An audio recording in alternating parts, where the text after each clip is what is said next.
Welcome to a fresh episode of Legal Wrangle, where we will track major judicial developments in the realm of domestic taxation. For this, we have selected three important cases. First, where liberty was sought by the company to file writ petition in name of its director. Second, where CIT invoked revisionary powers to substantiate the view of the AO reached during scrutiny assessment. And the third, where limitation period under section 158 BFA can be made applicable to penalty proceedings of earlier years. The issue in our first case arises from the provisional attachment order passed by the revenue in respect of certain immovable properties which were encumbered under mortgage. The order issued under section 281B was assailed by the company itself in place of the director, who was the mortgagee in respect of the subject property. Let's see what the final outcome of the High Court was. A company, being a juristic person, is not at liberty to file a writ petition in place of its director, whose property has been attached against a provisional attachment order of the revenue. Interference with the provisional attachment order is not warranted if at the time of passing such an order under section 281B, it is not clear that the property has been securitized by the creditor. Now let's move on to our second case, where LTCG accrued to the non-resident individual from testamentary sale of property. Out of the total consideration received, a portion of it was devolved into charity. Although the deductions on expenditure incurred in connection with the sale was allowed, the same was, however, subjected to revision.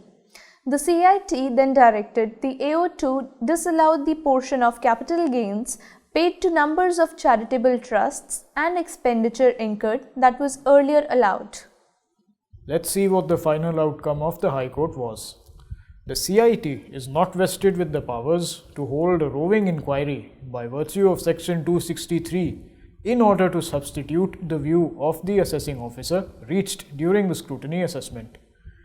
Invocation of section 263 on mere grounds that the Commissioner's interpretation of will by which a property has been devolved upon the assessee generating LTCG in return is different than the interpretation reached by the AO.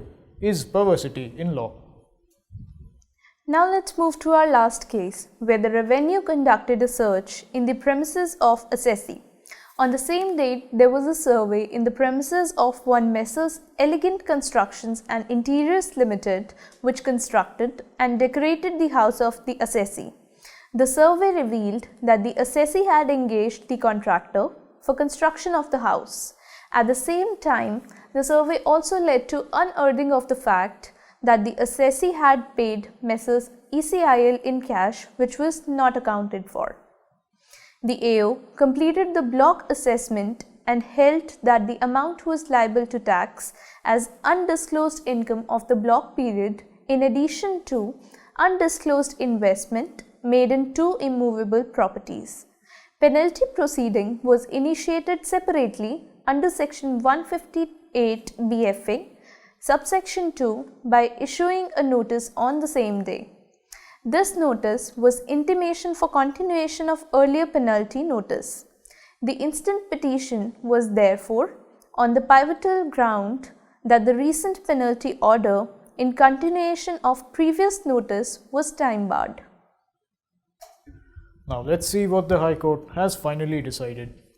Continuation of penalty notice under section 158 BFA clause 2 within 6 months from the date of appellate court's order after lying dormant in the wake of pending appeals against the assessment order before the revenue appellate forums and writ court is not hit by the limitation period stipulated under section 158 BSA clause 3 subclause E. The limitation period stipulated under section 158 BFA clause 3 subclause E, which is applicable to current penalty proceedings, is not applicable to penalty proceedings already initiated in the past. With this, we wrap up this episode of Legal Wrangle. Keep watching TIOL Tube for our upcoming episodes. Thank you for watching. Goodbye.